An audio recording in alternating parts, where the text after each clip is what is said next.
সন্ধ্যার মধ্যে দেশের ১৩ অঞ্চলে ঝড়সহ বজ্রবৃষ্টি হতে পারে বলে আশঙ্কা করছে আবহাওয়া অধিদপ্তর। এই পরিস্থিতিতে এসব এলাকার নদীবন্দরগুলোকে সতর্ক সংকেত দেখাতে বলা হয়েছে।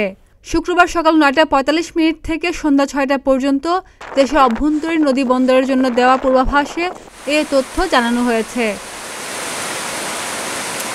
এতে বলা হয়েছে, রংপুর, রাজশাহী, পাবনা, যশোর, কুষ্টিয়া, ফরিদপুর, খুলনা, বরিশাল, পটুয়াখালী, নোয়াখালী, কুমিল্লা, চট্টগ্রাম ও সিলেট অঞ্চলের উপর দিয়ে দক্ষিণ পূর্ব দিক থেকে ঘন্টায় ৪৫ থেকে ৬০ কিলোমিটার বেগে অস্থায়ীভাবে দমকা অথবা ঝড়ো হাওয়া সহ বৃষ্টি বা বজ্রবৃষ্টি হতে পারে।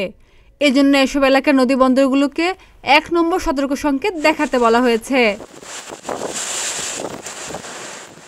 এদিকে বৃহস্পতিবার আবহাওয়া অফিস জানায়, উত্তর বঙ্গোপসাগর ও তৎসংলগ্ন এলাকায় গভীর সঞ্চালনশীল মেঘমালার সৃষ্টি হয়েছে।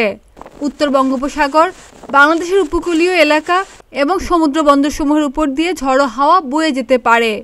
উত্তর বঙ্গোপসাগরে অবস্থানরত সব মাছ ধরার নৌকা ও ট্রলারকে পরবর্তী নির্দেশ না দেওয়া পর্যন্ত উপকূলের কাছাকাছি এসে সাবধানে চলাচল করতে বলা হয়েছে। খাদিজা নিপা, প্রতিদিনের বাংলাদেশ।